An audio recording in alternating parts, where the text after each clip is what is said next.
नमस्कार दोस्तों, स्वागत है आपका मेरे YouTube चैनल सेलर एंकर पे। आज की वीडियो में मैं ये डिस्कस करूँगा, जब आप एज अ कैडेट ज्वाइन करते हैं तो आपको किन चीज़ों का ध्यान रखना होता है और मोस्टली कैडेट के क्या काम होते हैं। तो आइए let's start without wasting time.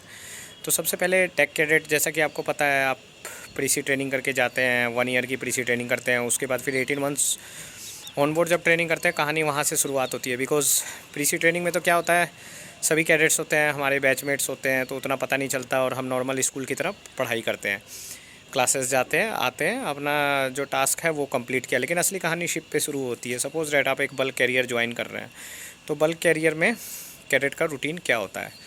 तो जो मेरे शिप पे मेरे कैडेट का रूटीन्स था, मैं वो शेयर करना चाहूँगा, या बाकी शिप्स पे भी मैं जो कैडेट का रूटीन्स रखता हूँ। सबसे पहले हमें कैडेट के रेस्ट आवर का बहुत ध्यान रखना चाहिए। वो टाइम चले गए। पहले जब एमएलसी नहीं था तो रेस्ट आवर का कोई ध्यान नहीं रखता था। रेस्ट आवर आप समझते होंगे, रेस्ट आवर का रेगुलेशंस है। अगर आप एमएलसी और एसटीसीडब्ल्यू कन्वेंशंस पढ़ेंगे तो वहाँ पे रेस्ट आवर दिया जाता है। वो बहुत इंपॉर्टेंट है एज अ कैडेट के लिए। ऐसा नहीं कि हम उसको ऐसे काम करवाते रहें, but as a cadet you have to give him job like, जो उसके लिए बहुत ही महत्वपूर्ण रखता हो। सबसे पहले जो मॉर्निंग 4 to 8 कैडेट जो है वो ड्यूटी करते हैं। मॉर्निंग 4 to 8 मेरे साथ उनका वॉच रहता था। एंड 4 to 8 में नेविगेशन वॉच होता है। बेसिकली उनको नेविगेशनल वॉच चीफ ऑफिसर के साथ वो रखते हैं, और साथ में एक एबी भी रहता है। तो वहाँ पे वो मोस्टली स्टीयरिंग करना, ब्रिज इक्विपमेंट्स, ये सब चीज़ें सीखता है। तो 8 to 9 फिर ब्रेकफास्ट करने जाते थे। 9 o'clock शिप्स ऑफिस में आएंगे।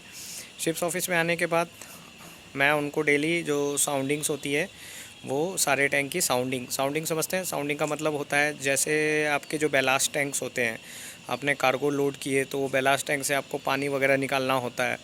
तो उस पानी से जो बैलास्ट टैंक्स में उनकी साउंडिंग लेते हैं। साउंडिंग का मतलब ये है, जैसे साउंडिंग टेप डालते हैं और फिर उनकी जो वाटर है वो वाटर डेप्थ का पता करते हैं। तो एज अ कैडेट ये उनका काम होता है। इसमें तकरीबन 1 घंटे में वो सारे टैंक की साउंडिंग्स ले लेते हैं। साउंडिंग लेने के बाद फिर कुछ पेपर वर्क जो चीफ़ ऑफिसर देता है, यूजुअली चीफ़ ऑफिसर को असिस्ट करते हैं जो उनके पेपर वर्क वगैरह होते हैं, या फिर डेक मेंटेनेंस वगैरह में जो भी चीफ़ ऑफिसर देगा वो डेक मेंटेनेंस सेफ्टी के साथ वो काम करते हैं, वो चीज़ें सीखते हैं। फिर 12 o'clock लंच टाइम होता है। तो 12 to जो 4 o'clock होता है, 12 to 4 वो रेस्ट करते हैं। 12 to 4 रेस्ट करते हैं। फिर 4 o'clock से चीफ़ ऑफिसर की वॉच रहती है। 4 to 8 जो इवनिंग वॉच रहती है, तो उस इवनिंग वॉच में वो चीफ़ ऑफिसर के साथ फिर से वो नेविगेशनल वॉच करते हैं। तो यूजुअली ये कैडेट का काम रहता है सेलिंग पे। और इसके अलावा जो कैडेट का रहता है वो पोर्ट पे भी काम रहता है। तो पोर्ट के काम की डिस्कस करूँगा। पोर्ट पे जैसे लोडिंग डिस्चार्जिंग वगैरह होती है हमारे इसमें। लाइक आप सपोज डेट यूएस में गए हैं, आपने कोई कार्गो लोड किया, डिस्चार्ज किया, तो वहाँ पे भी आपका महत्वपूर्ण योगदान रहता है। लोडिंग डिस्चार्जिंग में भी आप चीफ़ ऑफिसर को असिस्ट करते हैं, जैसे कि साउंडिंग लेना या बैलास्टिंग डी बैलास्टिंग ऑपरेशन में under supervision of chief officer आप चीज़ें सीखते हैं। उसके अलावा वो थर्ड ऑफिसर के साथ एलएसए एफएफए और पोर्ट पेपर्स का काम सीखता है, क्योंकि नेक्स्ट थर्ड ऑफिसर वही होता है, ये इंपॉर्टेंट है। फिर सेकंड ऑफिसर के साथ पैसेज प्लानिंग, नून रिपोर्ट्स, ये सारी चीज़ें सीखता है। तो एक कैडेट रैंक जो होती है दोस्तों, सबसे इम्पोर्टेंट रैंक होती है, क्योंकि वही कैडेट बाद में जाके कैप्टन बनता है। तो उसको चीज़ें पता होनी चाहिए कि बेसिकली कैडेट की जॉब क्या है, क्योंकि अगर वो अभी ये चीज़ें नहीं सीख पाएंगे तो बाद में उनको बहुत सारी दिक्कत होती है। तो मैं यही कहना चाहूँगा, as a deck cadet you have to learn all this things. तो होपफुली वीडियो में काफ़ी कुछ मैंने शॉर्ट में कवर किया है एंड काफ़ी कुछ हो जाएगा।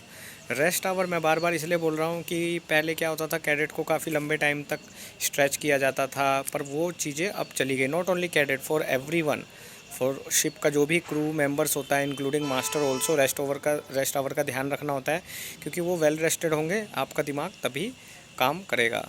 तो होपफुली वीडियो आपको समझ में आई होगी और पसंद भी आई होगी। मैं फिर आऊँगा नेक्स्ट वीडियो के साथ।